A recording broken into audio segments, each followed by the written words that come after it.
Hey, I'm Nat Crawford, your spiritual fitness coach, and today we're going to talk about anger.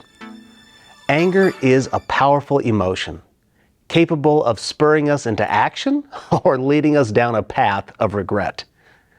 The Bible offers us wisdom on how to handle anger, guiding us towards a life of peace and righteousness. James, the half-brother of Jesus, has some practical wisdom for us today in James chapter 1, verses 19 through 20. Understand this, my dear brothers and sisters. You must all be quick to listen, slow to speak, and slow to get angry.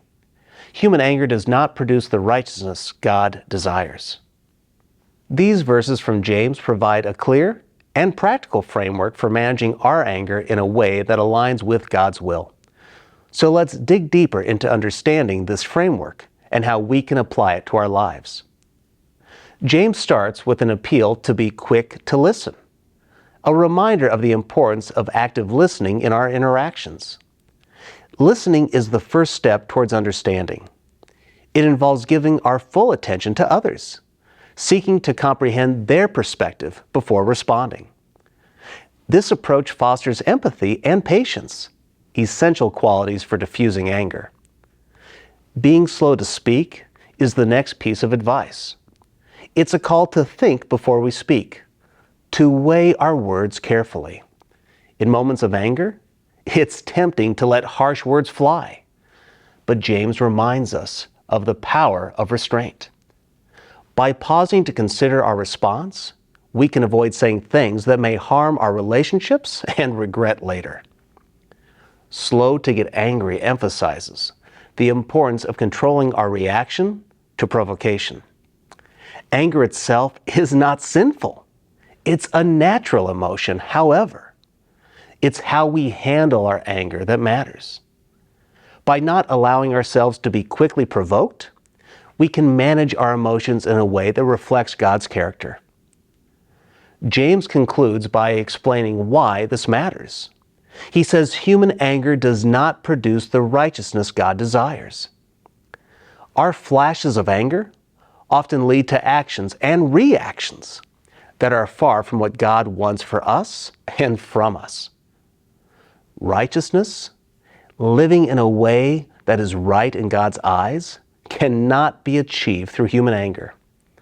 So, how do we put James' advice into practice?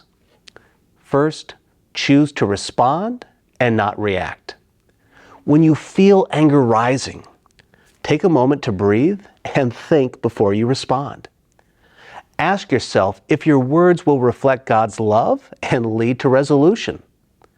Next, seek understanding. Try to understand why you're angry. Is it misunderstanding?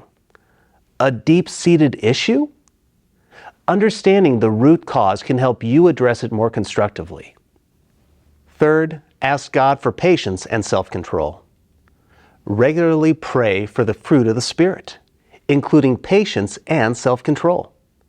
Ask God to help you manage your emotions in a way that honors Him. And last, when you do act out in anger, ask for forgiveness. If anger leads you to act or speak in a way that you regret, be quick to seek forgiveness.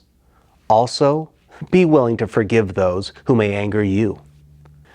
Managing anger is a challenge, but it's not insurmountable with God's guidance.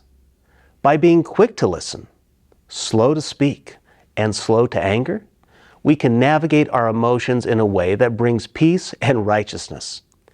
Let's strive to handle our anger in a manner that strengthens our relationships and honors God.